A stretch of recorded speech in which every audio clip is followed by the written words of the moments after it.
हैं। गुरुग्राम के firing case में सीसीटीवी के आधार पर बदमाशों की पहचान की कोशिश की जा रही है।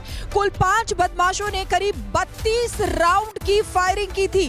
बिल्डर के दफ्तर पर फायरिंग कर फरार हो गए थे ये बदमाश और अभी इन्हीं की तलाश की जा रही है। देखिए किस तरीके से सीसीटीवी जो है वो महत्वपूर्ण भूमिका निभा रहा है। सीसीटीवी के आधार पर इन सभी बदमाशों की तलाश की जा रही है।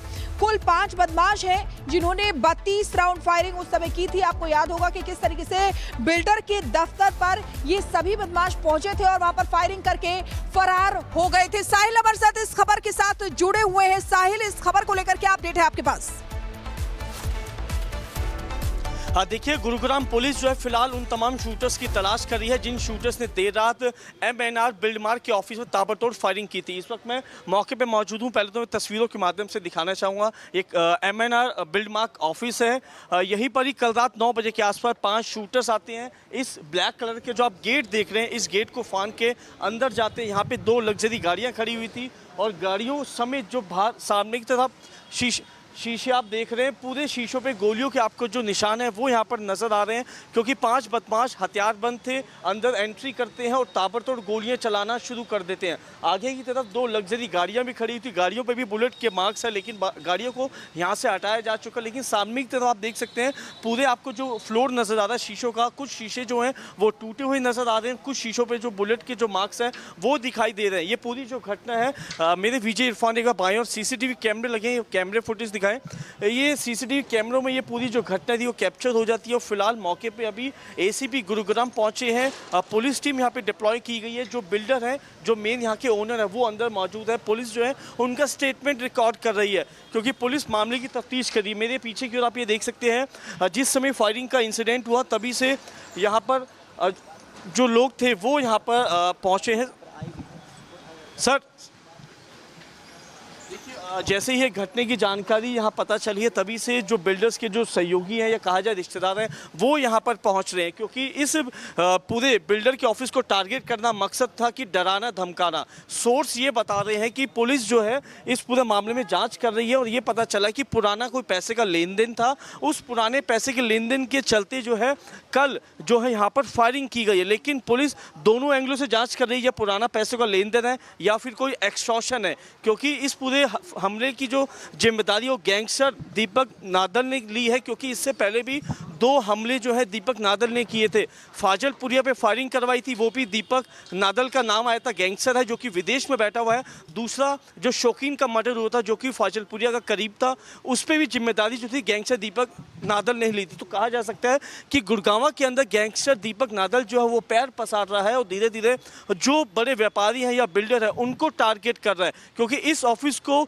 टारगेट करना मकसद है कि कहीं ना कहीं पैसे लेना या कोई पुराना पैसों का लेन देन था, उसके लेकर पुलिस जांच कर रही है। लेकिन पुलिस ने यहां से 2 दर्जन से ज़्यादा खाली जो गोली है, खोखे, उनको रिकवर किया गया है। आप सामने देख सकते हैं जो कांच है, शीशे हैं, वो टूटे हुए नज़र आ रहे हैं। लेकिन गनीमत रही जिस समय यहाँ पे फायरिंग हो रही थी उस वक्त इस फ्लोर के आसपास कोई भी शख्स मौजूद नहीं था, कोई शख्स घायल नहीं हुआ। लेकिन तस्वीरों को देखकर यही अंदाज़ा है कि बदमाशों का मकसद था कि डराना धमकाना, और उसी के लिहाज से जो है यहाँ पर फायरिंग की गई थी। सोशल मीडिया पे जो है पूरी तरह जिम्मेदारी जो गैंगस्टर दीपक नादल ने ली है, लेकिन पुलिस इन तमाम चीज़ों को वेरीफाई कर रही है। दाएं और आप तस्वीर में दिखाना चाहूँ तो हरियाणा पुलिस की जो गाड़ी है यहीं पर डिप्लॉय की गई है। 24 घंटे शिफ्ट वाइज जो है पुलिस की टीम को यहाँ डिप्लॉय किया गया है कि दोबारा से ऐसी चीज़ें जो है वो सामने ना आए, और इन तमाम बातों को पुलिस ध्यान में रख रही है। ये जो आप रोड आप देख रहे हैं, मैं तस्वीरों में दिखाना चाहूँ, ये सेक्टर 45 है गुरुग्राम, और ये सर्विस लाइन है।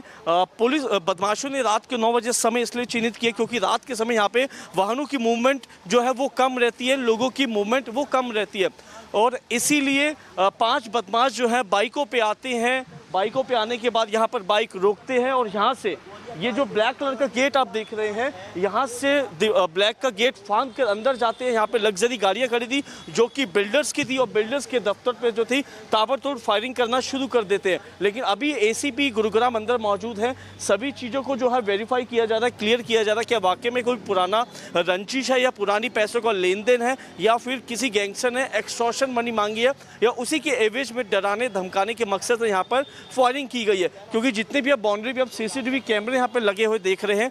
पूरी फायरिंग की जो तस्वीर है कैप्चर हो चुकी है सीसीटीवी कैमरे पे, और इसी मकसद से जो पुलिस बदमाशों के यानी कि जो शूटर्स यहाँ पर आए थे उनके फॉरवर्ड और बैकवर्ड रूट को ट्रैक किया जा रहा है, क्योंकि ये सर्विस लाइन जो है आगे जोड़ी मेन हाईवे को जोड़ी जाती है। बदमाश किस और गए थे इसको लेके पुलिस जो है पूरे सीसीटीवी कैमरों के जो रूट है उसको ट्रैक करने में लगी हुई है, क्योंकि ये आप दिखाना चाहूँ तो ये यहाँ पे पूरा रिहायशी इलाका है, लेकिन लोगों की मूवमेंट रात के समय कम रहती है। बदमाश यहीं से बाइक पर सवार होकर वारदात को अंजाम देने के बाद फरार होते हैं, और पुलिस अब फिलहाल सभी शूटर्स की तलाश कर रही है, और जो सीसीटीवी कैमरे का जो क्राइम सीक्वेंस है उसको समझा जा रहा है, और किस पैटर्न से बदमाश यहाँ पर पहुंचे थे और किस और अपने वारदात को अंजाम देने के बाद फरार हुए थे। जी धन्यवाद आपका इस तमाम जानकारी के लिए। आगे भी आपसे अपडेट लेते रहेंगे। ये तस्वीर इस वक्त आपको दिखा रहे हैं साहिल ग्राउंड जीरो से बता रहे हैं कि किस तरह से गेट फांद कर सभी बदमाश अंदर घुसते हैं और ताबड़तोड़ फायरिंग करते हैं। अब इस मामले में पुलिस लगातार तलाश कर रही है कि आखिर किस मंशा से, हालांकि ये दावा किया जा रहा है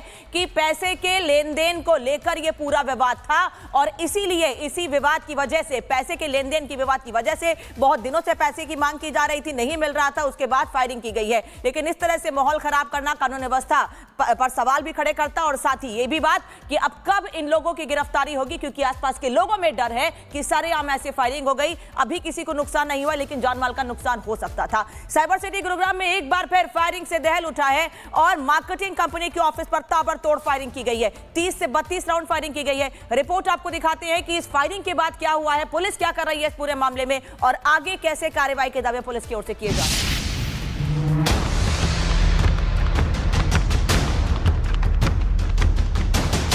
गोलीबारी से फिर दहला गुरुग्राम। 5 बदमाश, 30 राउंड फायरिंग। बिल्डर के ऑफिस पर जमकर उत्पात। गाड़ियों पर गोलीबारी के निशान, दफ्तर के सभी शीशे चकनाचूर। ये तस्वीरें हैं साइबर सिटी गुरुग्राम में millennium city centre metro station के पास सेक्टर 45 में, जहां 5 हथियारबंद बदमाशों ने एक प्रॉपर्टी मार्केटिंग कंपनी के ऑफिस पर अंधाधुंध फायरिंग कर दी। मौके पर दहशत का माहौल पैदा हो गया। बदमाशों ने ऑफिस को निशाना बनाते हुए 30 राउंड से भी ज्यादा गोलियां चलाई। बीती रात करीब 9:20 पर इस वारदात को अंजाम दिया। प्रॉपर्टी मार्केटिंग कंपनी के दफ्तर का मेन गेट फांदकर 5 नकाबपोश बदमाश घुसे। दफ्तर में घुसते ही उन्होंने ताबड़तोड़ फायरिंग करनी शुरू कर दी। फायरिंग के बाद सभी आरोपी मौके से फरार हो गए। गनीमत रही कि फायरिंग में कोई हताहत नहीं हुआ। पुलिस इसे आपसी रंजिश या रंगदारी से जुड़ा मामला मान रही है। इन्फॉर्मेशन तो यही आई थी कि ब्लूम्स है ना जो होटल, इसके पास कोई फायरिंग हुई है। तो हम इस सूचना पे यहाँ पर पहुंचे। कितने राउंड फायरिंग हुए? काफ़ी हुए हैं, बाकी जांच चल रही है। कल सीन ऑफ क्राइम टीम मौके पे आई हुई है। वहीं इस हमले की जिम्मेदारी गैंगस्टर दीपक नांदल ने ली है। दीपक नांदल ने पोस्ट में लिखा, बिल्डर पर मैंने फायरिंग कराई, 2019 से मेरे पैसे नहीं दिए, जिसने मेरे पैसे लिए लौटा दो, जल्दी हिसाब करो नहीं तो मार दूंगा।